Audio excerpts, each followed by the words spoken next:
Okay, so continuing on with our checkbox um, app, if you will, uh, we're going to create a couple more things just for review.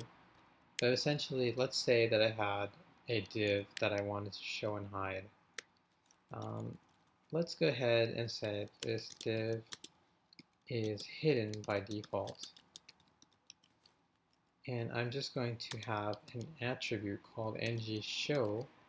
If I go over to Angular, you can see it here. So we're going to use this, and basically I'm going to show this div if my checkbox is true, and if it's false, then I'm not going to show it. So let's take a look, and I'm going to take off my control here. I'm going to set this to false actually. So now if I refresh this page, now you don't see that div anymore, but when I click here, now I can see the div. And of course when I click off, then I can't see the div. So this is cool. Again, I don't need to write lines of jQuery to show or hide any of these divs.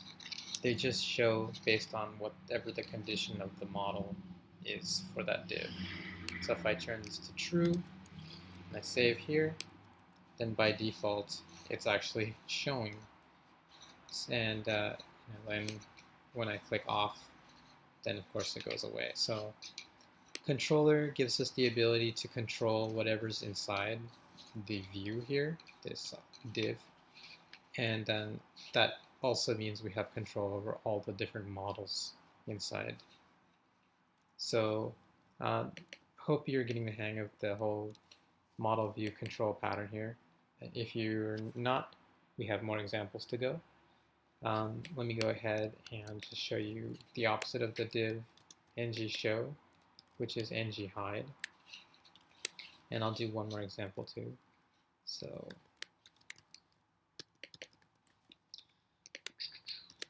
if I make another one called ngHide, and I say this div is hidden by default, and let's go ahead and show this one is shown by default because our controller is now true here at the bottom. So then let's take a look, see what we get. So this div is shown by default, this one is hidden by default.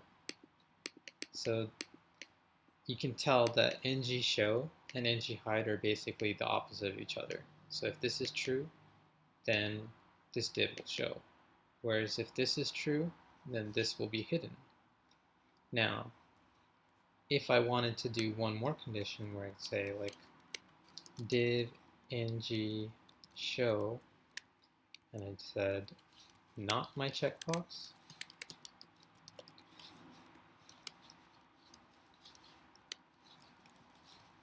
they could say the reverse happens. So this div is shown by default, but then when I click false, so when not true or false, the reverse happens and the div is hidden. So essentially, if you wanted to use ngShow and you didn't want to use ngHide, you could also just do the not my checkbox or not your value, and then that div will only show when the condition is false.